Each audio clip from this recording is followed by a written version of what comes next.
How can we best access and heal the wounded inner child? It seems that it will boycott any lasting change if left behind, throwing us back to square one over and over again. In a way, this is true. I agree. And it is important to heal the inner child. And it's also important to not become too attached to healing the inner child, because then you start following courses and classes and workshops. So also realize that you can make some jumps and leave it behind every once in a while, and that's okay too. Sometimes you can give yourself a kick in the butt. You don't always have to be gentle. Sometimes the gentlest thing to do is to get over yourself. However, that being said, yes, I do agree that it cannot be left behind, and it cannot just be tortured to death. It cannot just be suppressed. It needs to be acknowledged. Agreed. So acknowledgement is the main aspect of healing. It's the first step of any kind of healing. Let's see if I have a good example. Well, okay, so many people have some kind of a victim story going on inside their consciousness. This is the wounded child that wasn't listened to by mommy or daddy, or it was rejected by mommy or daddy, or it was kicked in the butt by mommy or daddy, or even smacked in the face by mommy or daddy, or even sexually abused by mommy or daddy.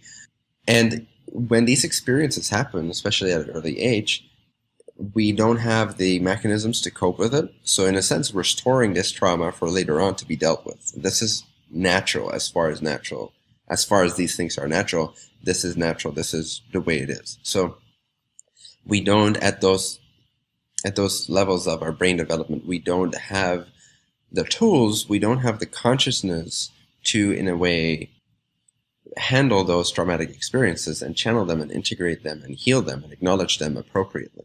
So usually what happens is that a few years after they've happened, we start to suppress them. We start to even forget about these things to an extent. And then years later, they start to resurface and they start to cause us more problems than they seemingly did in our teenage years, perhaps. This is just general speaking. This doesn't apply to everyone in that way.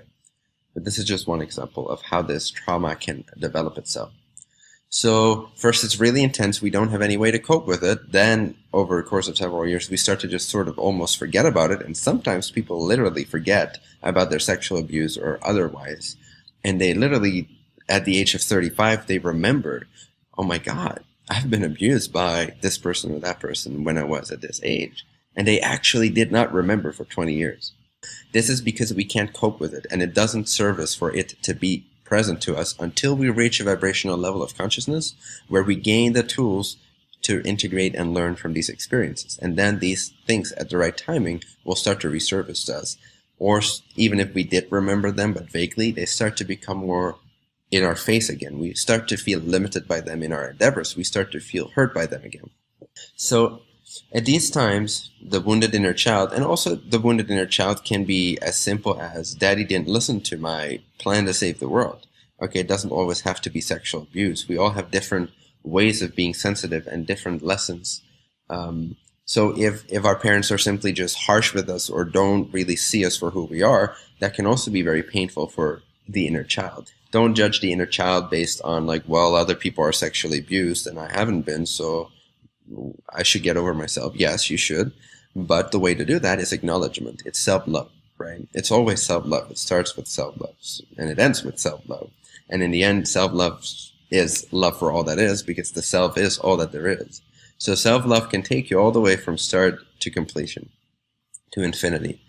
It's the gate. Love is the gate. How do we best access or heal the wounded inner child? Acknowledgement, first of all. If we take the system of the chakras for a second, and I don't talk about this often, but there is some reality to this. There is reality to these different spectrums of light, of the full spectrum of white light. There is these 7 spectrums that we, as an individuation, are emanating, are created out of and as. So experiences are always filtered through first survival, or what you could call the first chakra, then a personal identity, then our relationship with the world and other people, or the third, then through love and the expansion of understanding or compassion, then through authentic expression and the emerging of wisdom, then through the center of unity and light, and then ultimately through universal oneness, or seeing the cosmic unity of it all. So basically every experience that you encounter, like let's say that someone, this is why people can get scared when you walk around a corner and you're like, huh! Even if they're really conscious, they might still have that initial reaction, because it goes so fast that there's no time really for it to go through the other chakras yet. So what happens is that the first thing that comes up is survival. So adrenaline kicks in, right? So when someone scares you, this is exactly what happens. You're filtering the experience through the first chakra. And that is so intense, that it's so obvious that someone scared you. Now, but this happens all the time. If someone says, I don't really like this cocktail you made for me, something stupid like that, it goes through survival first. Then it goes through personal identity. Then it goes through who you are in relationship to the other people.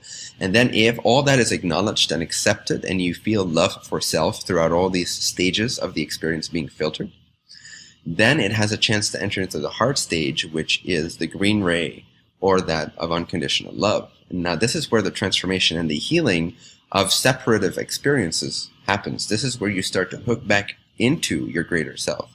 This is the platform. This is the bridge between the lower self and the higher self. This is the meeting point.